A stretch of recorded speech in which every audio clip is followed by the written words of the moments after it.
ছোট মরলা মাছ এত যে সুস্বাদু, একবার না বানালে বুঝতে পারবেন না।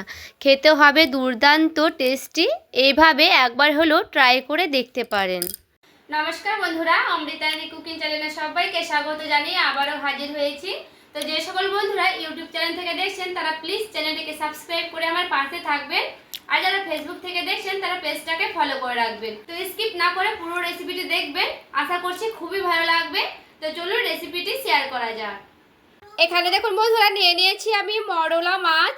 তো এই ছোট মাছ কিন্তু রান্না করে খেলে খুবই ভালো লাগে। যেভাবে রান্না করবে সেভাবেই কিন্তু খেতে পারবেন। তো আজকে আমি এই মাছগুলোকে রান্না করব। তো প্রথমে আমি এই মাছগুলোকে দেখুন বেছে নিচ্ছি। তো ছোট মাছ তো সবাই বাছতে পারে। তো দেখুন খুব যেটা ছোট আছে সে খুব ছোট মাছটা কিন্তু আমি এইভাবে কেটে নিচ্ছি। আর একটু যদি বড় সাইজের মাছ হয় তাহলে কিন্তু একটু বেশি করে বাছতে হবে, কারণ এই যে এই কানের এইগুলো কিন্তু ফেলে দিতে হবে। আর যেহেতু ছোটো ছোটো মাছ আছে তার জন্য আমি শুধু এইভাবে বুটিটায় মানে পেটটা একটু ফাটিয়ে নিয়ে এইগুলো বের করে নেব। তো সবগুলো মাছ কিন্তু আমি এইভাবে বেছে নেব। আর এই যে দেখুন বন্ধুরা, মাছের কিন্তু আমি ভুঁড়িগুলোকে বের করে নিয়েছি। তো এই মাছের ওপরে আমি দিয়ে দিচ্ছি লবণ। এইভাবে এই ছোটো মাছগুলোকে ধুবেন খুব ভালো মতো করে। এরপরে লবণ দিয়ে সেই মাছগুলোকে এইভাবে খুব ভালো মতো করে আমি দেখুন কষলে নিচ্ছি। এতে করে যদি ছোট ছোট আঁশ থাকে তাহলে কিন্তু আঁশগুলো খুব ভালো মতো করে ছুটে যাবে। আর এখানে আমি 1 মিনিটের মতো কিন্তু খুব ভালো মতো করে কষলে নিয়েছি। আর দেখুন 1 মিনিট পর কষলানোর পর দেখুন কতগুলো কিন্তু আঁশগুলো ছেড়ে ছেড়ে গেছে মাছের গা থেকে। তো বন্ধুরা, এখানে কিন্তু আমার 100 গ্রাম মাছ আছে। আপনারা কিন্তু মাছের ভাগটা কম বেশি করে নিতে পারবেন। আর এখানে দেখুন 1 বাটি আমি জল নিয়েছি, এরপর আমি দেখাচ্ছি ধুয়ে। তো দেখুন এইভাবে কিন্তু খুব সুন্দর করে একটা একটা করে মাছগুলোকে ধুয়ে নিতে হবে। তো আমি কিন্তু অফ ক্যামেরায় প্রায় 2-3 বার কষলে কষলে ধুয়ে নিচ্ছি, তারপরে ফিরে আসছি। আর এখানে দেখুন বন্ধুরা, মাছটাকে আমি খুব ভালো মতো করে প্রায় 3-4 বার ধুয়েছি, যতটা না পরিষ্কার হয়েছে যতক্ষণ পর্যন্ত। তো ধুয়ে নিয়েছি আর দেখুন কি সুন্দর কিন্তু চকচক করছে। এরপরে তো এইভাবে কিন্তু ধুয়ে নিতে হবে। তো মাছগুলো দেখুন আবার আমি জল থেকে ছেঁকে নিচ্ছি। আর এগুলো কিন্তু যত ধুবেন তত কিন্তু আঁশ বেরোবে। তো এইভাবে আমি প্রায় 4 বার মতো ধুয়েছি। তো আর কিন্তু ধোয়া লাগবে না, এইভাবে কিন্তু হয়ে যাবে। পরে দেখুন এখানে আমি দিয়ে দিচ্ছি লবণ অল্প পরিমাণে, দিয়ে দিচ্ছি হলুদের গুঁড়া। খুব ভালো মতো করে আমি লবণ আর হলুদটাকে এইভাবে মাখিয়ে নিচ্ছি। খুব ভালো মতো করে কিন্তু লবণ আর হলুদটাকে আমি লাগিয়ে নিয়েছি। এখানে দেখুন আমি একটা কড়াই বসিয়ে নিলাম। কড়াই দিয়ে দিচ্ছি তেল। তেলটা দেখুন খুব ভালো মতো করে কিন্তু গরম করে নিতে হবে। তেলের ওপরে আমি দিয়ে দিচ্ছি অল্প পরিমাণে হলুদের গুঁড়া। এরপরে তেলটাকে কিন্তু খুব সুন্দর করে এইভাবে কড়াইয়ের গায়ে লাগিয়ে নিচ্ছি। এরপরে দেখে বুঝতে পারছেন তেলটা কতটা গরম করে নিয়েছি। তো ছোট মাছ কিন্তু ভাজার জন্য তেল অবশ্যই গরম করতে হবে। এরপরে আমি মাছগুলোকে দিয়ে দিচ্ছি। তো আমি কিন্তু একবারে দিয়ে দিব মাছ।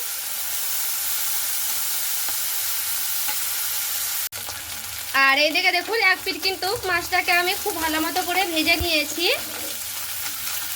এরপরে এইভাবে হালকা করে উল্টে নিচ্ছি।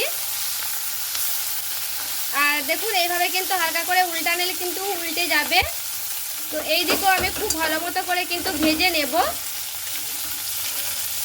আর বেশি কড়া করে তেলটা করে নিলে কিন্তু মাছ একটাও ভাঙবে না। দেখে বুঝতেই পারছেন এখানে কিন্তু মাছগুলো একটাও কিন্তু ভাঙবে না।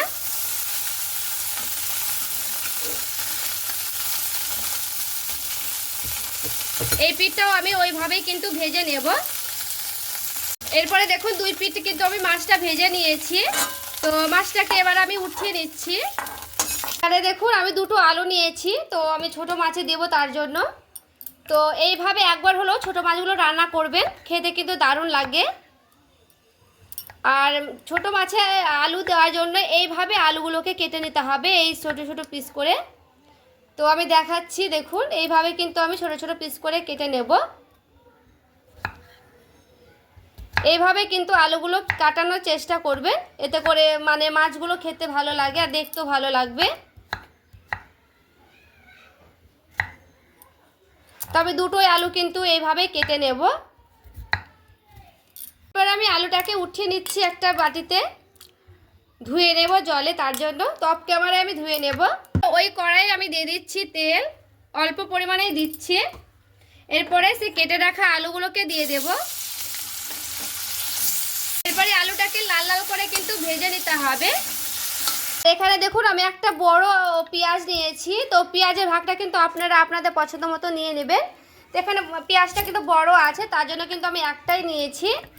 তো চলুন পেঁয়াজটাকে কিন্তু আমি খুবই মিহি মিহি করে কেটে নেব। যতটা মিহি করে পারবেন ততক্ষণ মিহি করে কাটানোর চেষ্টা করবেন এই পেঁয়াজগুলোকে। তো আমি এইভাবেই কিন্তু পেঁয়াজগুলো কেটে নিচ্ছি। তো আমি একটাই পেঁয়াজ দিচ্ছি এখানে। এখানে কিন্তু আমার একটা গোটা পেঁয়াজ কাটানো হয়ে গেছে। এখানে দেখুন আলুটাকে কিন্তু এইভাবে আমি ভেজে নিয়েছি, আর লাল লাল করেই কিন্তু ভেজে নিতে হবে। আর সেই পেঁয়াজটা আমি কেটে রেখেছিলাম, সেই পেঁয়াজ কাটাটাকেও আমি দিয়ে দিচ্ছি এখানে। তো এখানে আমি একটা গোটা কিন্তু পেঁয়াজ কেটে নিয়েছিলাম, তো পেঁয়াজটা দিয়ে আর আলুটাকে দিয়ে খুব ভালো মতো করে আবারও কিন্তু ভেজে নেব। আর এখানে দেখুন পেঁয়াজ আর আলুটাকে খুব ভালো মতো করে কিন্তু আমি ভেজে নিয়েছি। তো এইভাবে কিন্তু ভেজে নিতে হবে। দেখুন একটা টমেটো নিয়েছি, তো টমেটোটা আমি কেটে নেব। তো টমেটোটা খুব ছোট ছোট করব না, এইভাবে একটু কেটে নিচ্ছি, বড় বড় করে কেটে নিচ্ছি। আর দেখুন আমি একটা মিক্সিং বোল নিয়ে নিয়েছি।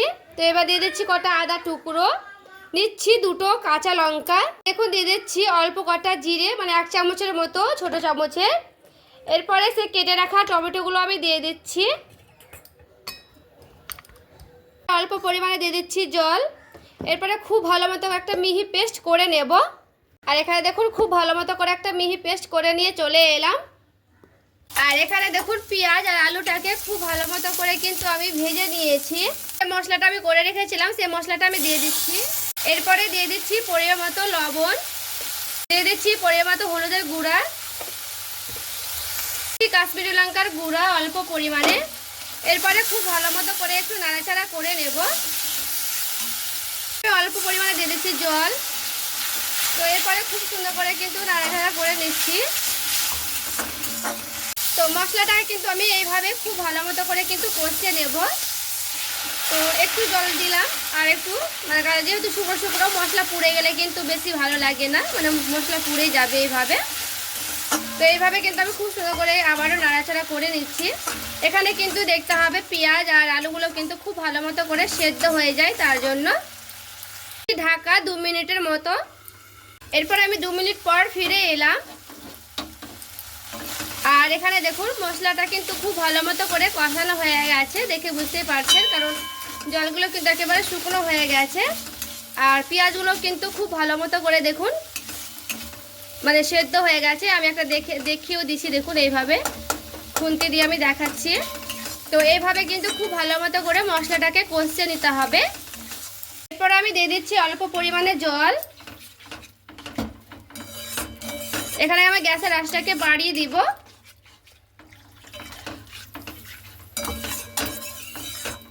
তো আমি কিন্তু এই পরিমাণে জল রাখলাম, আপনারা কিন্তু আপনারা পরিমাণ মতো কিন্তু রেখে দেবেন।